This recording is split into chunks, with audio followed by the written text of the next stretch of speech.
प्रधानमंत्री नरेंद्र मोदी के 11 साल भारत के परिवर्तन, प्रगति और गौरव के वर्ष। मुख्यमंत्री भजनलाल शर्मा ने कहा।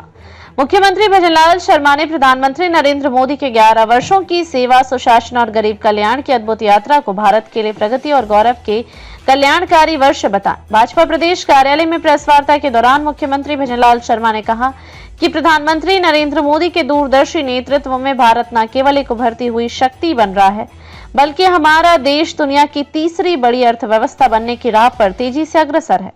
2014 से पूर्व भारत चुनौतियों से जूझ रहा था, लेकिन पथ प्रदर्शक प्रधानमंत्री नरेंद्र मोदी ने मजबूत संकल्प, अदम्य इच्छा शक्ति और जन केंद्रित दृष्टिकोण के साथ भारत की तकदीर और तस्वीर बदल दी। प्रधानमंत्री मोदी ने न केवल भारत को एक नई दिशा दी, बल्कि इसे वैश्विक मंच पर एक सम्मानजनक और शक्तिशाली पहचान भी दिलाई।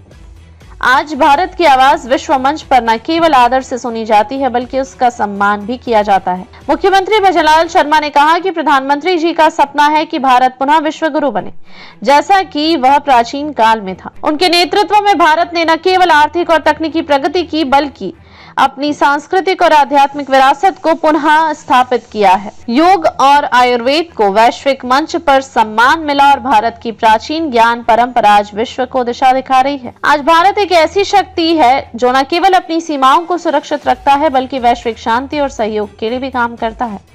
आत्मनिर्भर भारत का उनका नारा केवल एक नारा नहीं, बल्कि भारत के हर नागरिक के लिए एक प्रेरणा है। हम सभी को मिलकर प्रधानमंत्री नरेंद्र मोदी का आभार व्यक्त करना चाहिए, जिन्होंने भारत को एक नई ऊंचाई पर पहुंचाया। विकसित भारत की यह यात्रा यहीं समाप्त नहीं होती। हमें उनके नेतृत्व में और अधिक मेहनत करनी होगी, ताकि भारत 2047 तक एक विकसित, समृद्ध और शक्तिशाली राष्ट्र बने। मुख्यमंत्री भजनलाल शर्मा ने कहा कि प्रधानमंत्री नरेंद्र मोदी ने राष्ट्र के समावेशी विकास पर विशेष जोर दिया, इसलिए उन्होंने ज्ञान यानी गरीब, युवा, अन्नदाता और नारी शक्ति पर ध्यान केंद्रित किया। पीएम मोदी ने कमजोर वर्ग के सशक्तिकरण के लिए पीएम गरीब कल्याण अन्न योजना के तहत 81 करोड़ लोगों को मुफ्त अनाज वितरित किया। 15 करोड़ से अधिक घरों में नल से जल कनेक्शन प्रदान किए। पीएम आवास योजना के तहत 4 करोड़ से ज्यादा घरों का निर्माण किया गया। माताओं बहनों के लिए 12 करोड़ शौचालयों का निर्माण कराकर उन्होंने सम्मान से जीवन जीने का हक प्रदान किया। प्रधानमंत्री नरेंद्र मोदी ने राष्ट्रीय पिछड़ा वर्ग आयोग को संवैधानिक दर्जा प्रदान करने के साथ ही पहली बार केंद्र सरकार में 60% मंत्री SC, ST या OBC वर्ग में शामिल किए।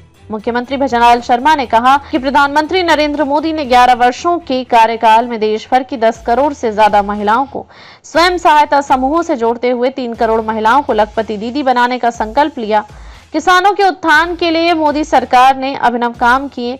वर्ष 2013-14 की तुलना में वर्ष 2025-26 में कृषि बजट में 5 गुना की वृद्धि की गई। प्रधानमंत्री किसान सम्मान निधि के लाभार्थियों को 3,70,000 करोड़ रुपए वितरित, 25 करोड़ मृदा स्वास्थ्य कार्ड वितरित। 2021 से 26 के लिए पीएम कृषि सिंचाई योजना के लिए 93,000 करोड़ रुपए आवंटित किए गए। इसी तरह महिलाओं के लिए 4 करोड़ 20 लाख रुपए सुकन्या समृद्धि खाते खोले गए। पीएम मातृ वंदना योजना के तहत लगभग 4 करोड़ गर्भवती महिलाओं और स्तनपान कराने वाली माताओं को 18,000 करोड़ से अधिक की राशि वितरित की गई। सवेतन मातृत्व अवकाश 12 सप्ताह से बढ़ाकर 26 सप्ताह किया गया। उज्ज्वला योजना के माध्यम से 10 करोड़ 33 लाख से अधिक धुआं मुक्त रसोई बनाई गई।